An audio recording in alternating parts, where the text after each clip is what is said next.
Naging isa akong buto ng Jamos sa simula pa lang ng panahon.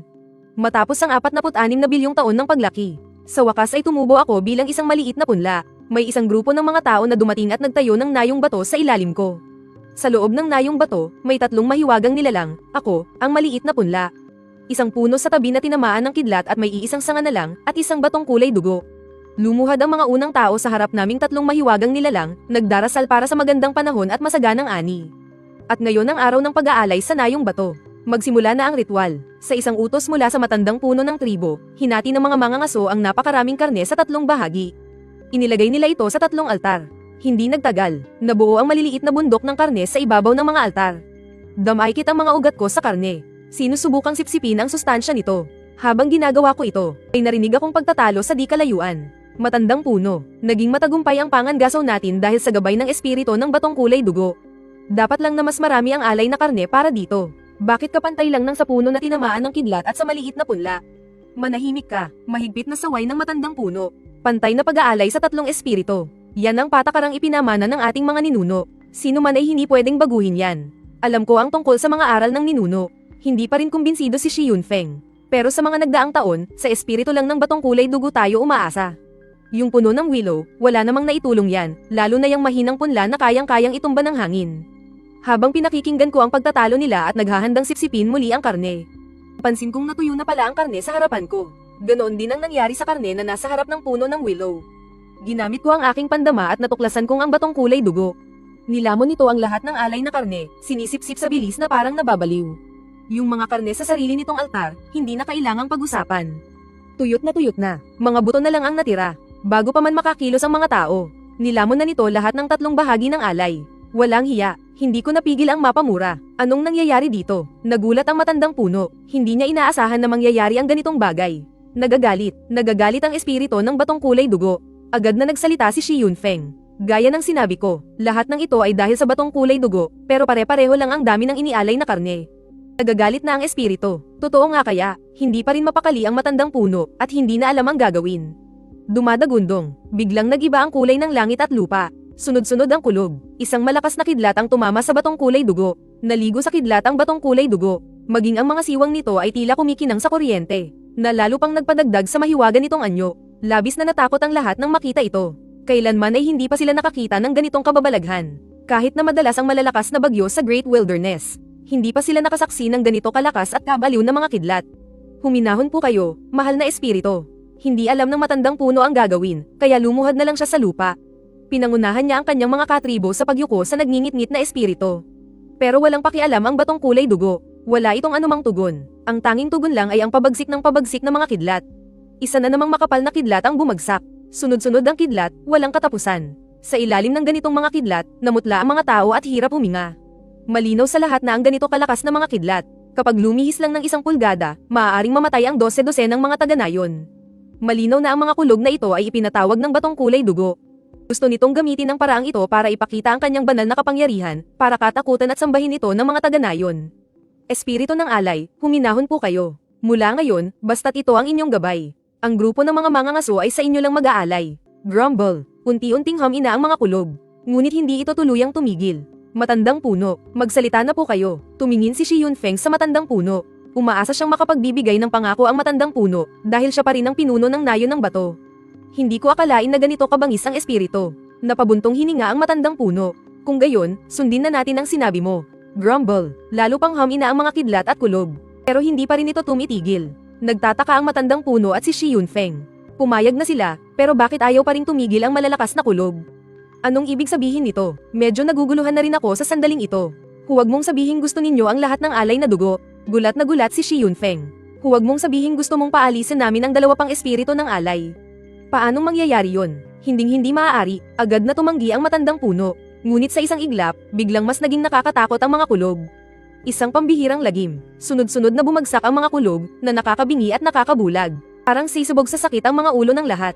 Kung magpapatuloy pa ito, tiyak na may mamamatay. Matandang puno, walang magawang sinabi ni Shi Yunfeng, kung hindi tayo papayag, mamamatay tayong lahat. Hindi ganyan ka-simple yan. Malakas na sigaw ng matandang puno.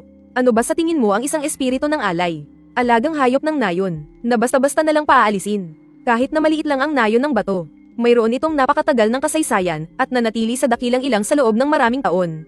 Umungol ng malakas ang matandang puno. Sa kanyang noo ay may lumitaw na kumikinang na mga guhit buto. Kasabay nito, itinaas niya ang isang malakristal na buto. May mga masasalimuot na simbolo sa ibabaw ng buto. Nais mong mag-isang tamasahin ang mga alay ng aming tribo. Kailangan mong magpakita ng tunay na galing. Kung sino ang makakatulong sa nayo ng bato na malampasan ang mahabang taglamig, kung sino ang makakatulong sa aming pumatay ng mga nakakatakot na halimaw ng ilang. Siya ang magiging kaisa-isang espiritu ng alay ng nayo ng bato, at siyang mag-isang tatanggap ng mga handog. Hay nako, wala akong masabi. Nagsimula pa silang magkaroon ng kompetisyon para sa posisyon. Kaagad, kumalma ang mga kulog. Pinigilan na rin ng batong kulay dugo ang galit nito. Malinaw na pumayag ito sa paligsahan. Puno ito ng kumpiyansa, ni hindi man lang nito pinansin ang tulad kong maliit na puno at ang kahoy na tinamaan ng kidlat. Biglang nagliyab ang batong kulay dugo. Dahil sa nag-aalab na apoy, nanuyo ang mga lalamunan ng lahat. Puno sila ng pagtataka. Sa sandaling iyon, ang nakaluhod na si Shi Yunfeng ay biglang sumigaw na parang nasa sapian. Nakikita ko, isang himala, ito ang gabay ng espiritu.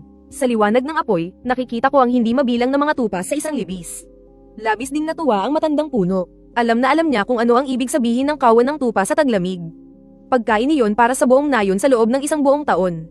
Pinigilan ni Shi Yunfeng ang kanyang pananabik. Ito ang himala ng batong kulay dugo. Basta't taos-puso tayong mag-aalay. Hindi niya tayo hahayaang magutom. Yunfeng, kumalma ka. Mahinahon at may karanasan ang matandang puno. Hindi mo pa nahuhuli ang mga tupa. At saka, hindi pa gumagalaw ang dalawa pang espiritong tagabantay. Paano mo masasabing iyan na ang pinakamainam? Gusto sanang tumutol ni Shi Yunfeng, pero sa huli ay tumango na lang siya. Tahimik na naghintay ang lahat, pero ang mga sanga ni Liu Shen ay umiindayog lang sa ihip ng hangin. Ako rin ay walang reaksyon. Ang totoo, mayroon akong pandama sa pamamagitan ng aking mga ugat. Kaya kung alamin ang lahat sa loob ng 100 kilometro, kung nasaan ang mga hayop na huhulihin. At kung nasaan ang panganib. Pero wala akong paraan para magpakita ng milagro. Higit sa lahat, natuklasan ko na sa tabi ng kawan ng tupa na itinuturo ng kakaibang pulang bato. Ay may nag-aabang na isang mapanganib na grupo ng mga lobong niebe. Itataboy nila ang kawan sa nagyayelong tubig hanggang sa mamatay sa ginaw. Sino mang magtangkang umagaw sa kanila ay ituturing na mortal na kaaway. Kung basta-basta na lang pupunta roon ang grupo ng mga ngaso ng nayo ng bato. Tiyak na mapapahamak sila, hanggang sa sumikat ang buwan sa kalangitan. Kami ni Liu Shen ay wala pa ring kibo. Naiinip ng sumigaw si Shi Yunfeng. Magsiuwian na, magmadali kayong magpahinga. Bukas na bukas, huhulihin natin ang kawan ng tupa. Sumimangot ang matandang puno at pinigilan siya. Hindi ganoon kasimple ang mga bagay. Huwag kayong padalos-dalos. Ako ang magpapasya bukas tungkol sa pangangaso. Gusto pa sanang makipagtalo ni Shi Yunfeng. Pero pinatahimik siya ng masamang tingin ng matandang puno. Nang makita ito ng lahat, umuwi na rin sila sa kani-kanilang mga bahay na bato. Sa lugar ng ritual, tanging ang matandang puno na lang ang naiwan. Tahimik siyang nakatayo sa harap ng 3 espiritong tagabantay. Nang sumapit ang pinakamadilim na sandali bago mag-umaga, saka lang siya lumuhad sa harap ng punong tinamaan ng kidlat at bomulong. Umilo ang mga marka sa kanyang katawan, na tila gumagamit ng isang lihim na pamamaraan para makipag-usap.